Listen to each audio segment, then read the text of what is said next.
अस्सलाम वालेकुम।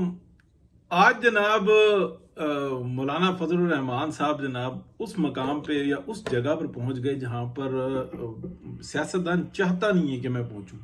लेकिन मसला ये होता है, वो सियासतदान होता है, वो खेलता रहता है, गलती कर जाता है।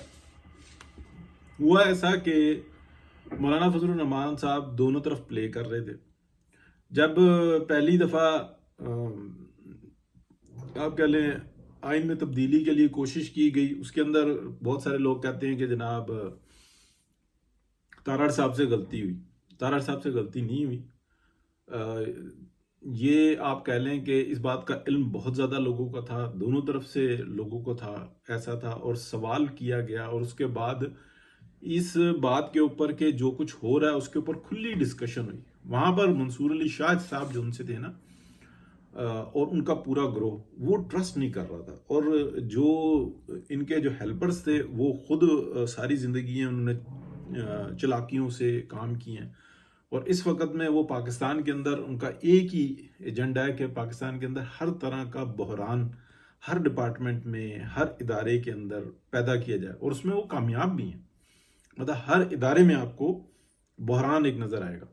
अब आजम नज़ीर तारड़ साहब के ऊपर जो है ना, बिलावल साहब ने तो बड़े टिका के गिला किया कि जी उनसे गलती होगी। तो भाईजान, ये जो हुकूमत, ये जो सुप्रीम कोर्ट है, इसका ये रिकॉर्ड है कि फैसले इन्होंने ऐसे सुनाए हुए हैं कि जो कानून बन रहा है वो अपना असर नहीं दिखाएगा। वो कानून बनने से पहले ही जो है ना उसका गला घोंट दिया, जो कि आइन की सराहन खिलाफ वर्जी है। इसी को गद्दारी कहते हैं, आइन से गद्दारी कहते हैं। सुप्रीम कोर्ट ऑफ पाकिस्तान ने ये की है। तो फिर जो जमहूरी लोग होते हैं ना, उनके बारे में तो ये कहा जाता है, जो पॉलिटिशियंस होते हैं, जो पॉलिटिक्स करते हैं, कि अवाम की मफाद के लिए ये शैतान इब्लीस से भी मुज़ाकरात कर सकते हैं, बात कर सकते हैं। ये इनको हक हासिल होता है। शैतान इब्लीस से कोई नहीं करता, लेकिन एक मिसाल दी जाती है अच्छे और बुरे और हर तरीके से अवाम की फलाह के लिए रास्ता निकालना। और पाकिस्तान के अंदर बदकिस्मती यह है कि हर चोर लुटेरा डिपार्टमेंट हो, या वो इदारा हो, या अवाम का ग्रोह हो, या वो मीडिया हो, ये सारे के सारे मिलके उन लोगों को जो इस मुल्क के लिए भला करते हैं उनको चोर कहते हैं। ठीक है, तो ये एक अलहदा चीज़ आ गई। चलें, मौजू के अंदर फिट करना बड़ी ज़रूरी थी। अब मैं आपको बताता हूँ, मौलाना फजलुर रहमान और मियाँ मोहम्मद नवाज शरीफ मुसलसल राब्ते में थे। ये खबर मैंने भी दी थी, बहुत सारे लोगों ने दी थी। लेकिन शायद मैंने जब ये दी थी तो मेरी मालूमात में जब आई थी कि जब मौलाना पीछे हटे आहिस्ता आहिस्ता और उनको मुसव्वदा दिया गया, तो मियाँ मोहम्मद नवाज शरीफ, जिसमें पाकिस्तान की इस्टेब्लिशमेंट अपने आप को इंतहा से ज़्यादा ताकतवर करना चाह रही थी, और वो ये चाह रही थी कि कॉन्स्टिट्यूशनली हमें वो मिल जाए कि जो हम दिखाएं इमरान खान के लिए, और आजमाएं फिर इनके ऊपर सारी जिंदगी के लिए, फिर उठने ही ना दे। फिर ये हम जो है ना नई से नई एक डॉक्ट्राइन लाते रहें, क्योंकि डॉक्ट्राइन तो खत्म नहीं ना, और ये हाइब्रिड प्रोग्राम खत्म तो नहीं हुआ। ठीक है, पाकिस्तान को बचाने के लिए पीएमएल-एन ने पूरा का पूरा मलबा अपने ऊपर डाल लिया, अपनी सियासत के ऊपर डाल लिया। कुर्बानी सिर्फ पीएमएल-एन ने दिया, पीपल्स पार्टी ने अपनी पांचों घी में की हैं। मौलाना फजलुर रहमान भी इस जद में आए हैं, लेकिन वो बहुत पीछे हैं। पीएमएल-एन की तो वार्ड लगा के रख दी, इलेक्शन इनका चोरी कर दिया, इल्जामात इनके ऊपर लगा दे। पीपल्स पार्टी ने एक दफा मुंह से कहा, मौलाना ने कहा, मौलाना के साथ खुद जाती है, मौलाना ने कहा है कि ये पीएमएल-एन का इलेक्शन रिग हुआ है। ठीक है, कोई नहीं बोल रहा। इवन पीएमएल-एन के लोग, मौलाना सनाउल्लाह साहब कहते हैं जनाब यूं है, सबको पता है। अंदर खाने कभी कभी मतलब जब होते हैं, वो कहते हैं यार हम क्यों बोले। मतलब जिन लोगों ने इस मुल्क के ऊपर ये आफत ढाई है, हमें पीछे कर दिया, हम अगली दफा आ जाएंगे, नहीं आएंगे, क्या फर्क पड़ेगा। हमने कभी बेनिफिट्स लिए हैं? अगर ₹1 का भी बेनिफिट लिया हो ना, ये सुप्रीम कोर्ट, हाई कोर्ट, या में रगड़ के रख दे। एजेंसियां हमारे ऊपर ऐसे पीछे पड़ी हुई थी, जो हमारे ना करदा गुनाह इनके ऊपर हमारे ऊपर केस बनाए हुए थे। पीएमएल-एन के जो मुखलिस और मेन लोग हैं वो ये बात करते हैं। अच्छा, अब मैं आपको बताता हूं कि मौलाना ने ना थोड़ा सा ओवर प्ले कर गए। इस वक्त में मौलाना की सियासत इस जगह पे पहुंची हुई, यानी कि आज के दिन, कि अगर वो कॉन्स्टिट्यूशनल बेंच बनाने की बात कर रहे हैं और ये मसवदा लेके आ रहे हैं, तो पीएमएल-एन ये चाहेगी कि किसी तरीके से हमें अपने पत्ते ना खोलने पड़े। यानी कि उन लोगों की ऑडियोज और जो वीडियो है उसकी असल ऑडियो है, यानी कि एक दो दफ़ा जो था ना वो कैमरा फेरा है कि ये बैठे हुए हैं, और वो कैमरा मैंने आपको बताया था वो रोटेट कर रहा है। ये मैंने चैट्स जो सी है ना पढ़ी हुई हैं, तो उसके अंदर ये बात कर रहे हैं, बता रहे हैं कि भाई आप जो था ना गो थ्रू हो, हमारे आते ही जो था ना हम ये कर देंगे। उन ज़हनी तौर पर मफलूज लोगों को ये नहीं पता कि वो 2017 में पाकिस्तान जो थी उसकी मुआशी हालत ये थी कि जेबें भरी हुई थी। अभी पाकिस्तान को एक गड्ढे से निकालने की कोशिश हो रही है। इस वक्त में वो तजर्बा चल नहीं सकता, ठीक है। ये बात एस्टेब्लिशमेंट को तो पता है क्योंकि उनके पास एक बहुत बड़ी टीम होती है, हर चीज को वो देखते हैं।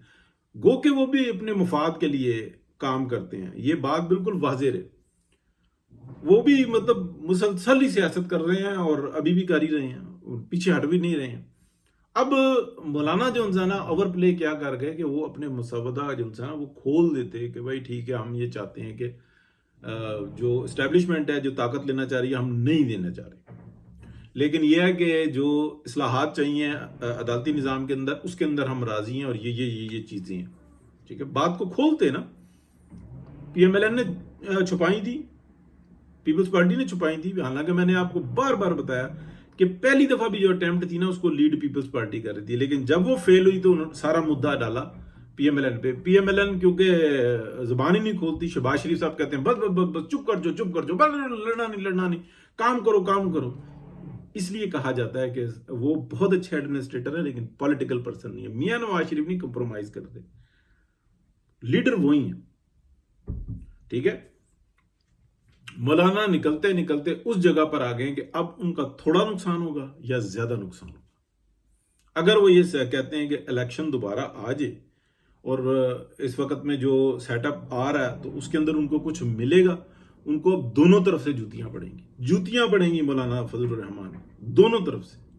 लेकिन अगर जो वो कहते हैं कि खुल के बात करते हैं कि जी ठीक है ये अब, हालांकि टाइम नहीं रहा, मुसवदा आ चुका हुआ है, उसके ऊपर खुल के सपोर्ट करते हैं कि नहीं इस मुल्क को बचाने के लिए हम कुर्बानी, तो थोड़ा नुकसान होगा। एक साइड बची हुई होगी जो मौलाना की जेन्युइन साइड है, मौलाना का के साथ जो ज्यादती की गई है होल सिस्टम में, वो PTI को जिताने के लिए की गई है। वहां पे PTM को जो है ना बाकायदा एक प्रोग्राम के तहत जो है ना मजलूम बनाया गया। ऐसा नहीं है कि वो खुद ब खुद बनना शुरू हो गए, उनको बाकायदा एक आर्ट है, ये मजलूम बनाना एक आर्ट है, और आप उसके अंदर देखें वो कामयाब है, ठीक है। मौलाना को जो जरब लगाई है ना वो उनके जो प्रो कॉन्स्टिट्यूशन रवैया ना उसके ऊपर लगाई गई है। लेकिन मौलाना को भी तो देखना चाहिए कि दूसरों की क्या कुर्बानी है। अब अगर आप ये समझते हैं कि जरदारी साहब की तरह कि जिनकी सियासत 2013 में खत्म हो चुकी हुई थी, एस्टेब्लिशमेंट ने उनको रेस्क्यू किया था 2013 में, फिर 2018 में उनको रेस्क्यू किया एस्टेब्लिशमेंट ने, फिर उसके बाद 2024 में रेस्क्यू किया एस्टेब्लिशमेंट ने, ठीक है, और उनकी सियासत खत्म हो चुकी हुई है। लेकिन मौलाना चाहे कि मैं इस तरीके से चलाकियां कर लूंगा जरदारी साहब के तरीके से, नहीं, मौलाना पता नहीं कहां चले जाएंगे, बहुत कमजोर हो जाएंगे। हाँ, मदरसों की हद तक उनका एक सिस्टम जो है ना वो कायम रहेगा, वो भी वक्त के साथ साथ जो है ना कमजोर हो जाएगा। लेकिन अगर उनके स्टेप्स इस वक्त में रहे तो उनके पास एक बचने की लाइन है, और एक लाइन जो है ना अगर ये तब्दीलियां ना हो सकी या बाय हुक एंड क्रुक करवाई तो उसमें तो बहुत ही नुकसान होगा। क्योंकि शहबाज शरीफ साहब है ना, उनके अंदर इतनी है ही नहीं कि ये होंगी और ये नहीं होंगी। वो तो कहेंगे जो बस कह रहा है ना बस वही है, जिसने खास किस्म के कपड़े पहने हुए हैं, ये जो कह रहा है ना बस यही मानो, इसलिए कहा जाता है। तो अब मौलाना की सियासत दांव पर लगी हुई है, और खुदा ना खास्ता मौलाना की इस सिस्टम को बहुत ज़रूरत है, इसमें कोई शक नहीं। वो कॉन्स्टिट्यूशनली बात करते हैं और बड़े तरीके से चलते हैं। अब भाई अगर देखें तो बलूचिस्तान के अंदर और कई जगहों पे हमें बड़े बड़े लॉस नज़र आते हैं, और सिर्फ मेरे पास मुनासिब अल्फाज नहीं है, हठधर्मी की वजह से ही ना, हठधर्मी भी बुरा लफ्ज़ नहीं है कि ढीठ हो जाना किसी जगह पे। हालात ऐसे नहीं है, PMLN ने पाकिस्तान को बचा लिया, अपनी सियासत की कुर्बानी दे के बचा लिया, बहुत सारों के पास सबूत है। बहुत शुक्रिया जी, अल्लाह हाफिज।